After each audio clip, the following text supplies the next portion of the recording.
Good morning, Luisa. Good morning, ma'am. Okay, Luisa, can you tell me about yourself? I am Luisa Sandoval, 31 years of age. I have one kid Okay, I have a few questions for you to answer, so let's start. Why do you want to work as a maid? because I want to earn money. Why you choose Malaysia when there is a lot of other country?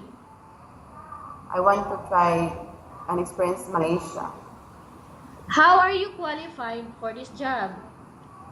I'm a hardworking person and I'm also willing to learn. May I know what your educational level is? I'm a graduate of Associate in Hotel and Restaurant Management. What is your recent working experience? For now, I don't have. Have you worked abroad before? Yes, ma'am. Which country is that? Singapore, For how many years? 3 years and 5 months. Okay, do you have experience of taking care of babies? Yes, ma'am. And whose babies are you taking care of? My kid. How about elderly? No, ma'am. I don't have experience. Do you have any other special skills? Yes, ma'am. Like skirting the table. Are you willing to learn new skills? Yes, ma'am. Are you willing to work with a family where the mother-in-law or any relatives stay together? Yes, ma'am. Currently, are you still working now? No, ma'am. Do you know how to cook? Yes, ma'am. What sort of food can you cook? Steaming, making soup, and pasta. Okay. Are you aware that you will have to do washing, cleaning, ironing, and cooking? Yes, ma'am. From all the house chores like washing, cleaning, ironing, and cooking, which do you like most?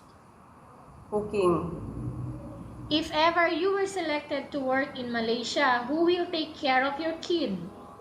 My brother. You are not allowed to use handphone during working hours. Yes, ma'am. You are only allowed to use handphone after you finish all the works and when going to bed. Yes, ma'am. You are strictly needed to surrender the handphone to your employer in the morning and your employer will return back to you once you're going to bed. Yes, ma'am. If ever your employer finds out that you're abusing of using your handphone and it's affected your work performance, your employer will confiscate your handphone and you are not allowed to hold it anymore. Instead, your employer will allow you to call to your family 3 times in a month. You only allowed to bring normal phone and you are not allowed to bring smartphone. Are you agreed for the terms and condition? Yes, ma'am. Are you agree to the rules and regulation for the handphone? Yes, ma'am. How many years is the contract as you agreed and understands? 2 years. Can you describe for me your ethics, your attitude? I'm a hardworking and I'm also willing to learn. How can you assure to us that you will work hard in Malaysia? By finishing my contract. Can you promise not to use the telephone without the permission of your employer? Yes, ma'am. Can you promise not to put on makeup but to dress properly while work? Yes, ma'am. Can you promise not to invite friends and relatives without the consent of your employer? Yes, ma'am. Can you promise not to ask for advance salary from your employer under any circumstances? Yes, ma'am. Do you really understand of the rules and regulation of the agency? Yes, ma'am. Do you pay any placement fee for you to come to Malaysia to work as a maid? No, ma'am. Do you have any history of sickness, breast cancer, or any other illness? No, ma'am.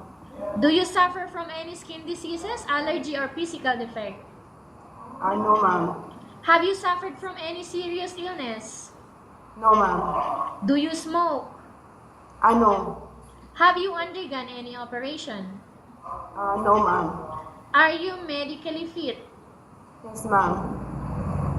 Are you in any medication? No, ma'am. Are you allergic with any food? No, ma'am. Are you preferred to work for the employer of any race? Sorry, ma'am? Are you preferred to work for the employer of any race? Yes, ma'am. Are you preferred to eat the type of food taken by your employer? Yes, ma'am. Are you afraid of being left alone in the house? No, ma'am. Are you afraid of dogs or other pets? No, ma'am. Can you promise to work according to instruction from your employer? Yes, ma'am. Do you have any immediate family working in Malaysia? No, ma'am. Okay, Luisa, we have finished our question section. Let's go to case study. I have a case study for you and I want you to answer me truthfully.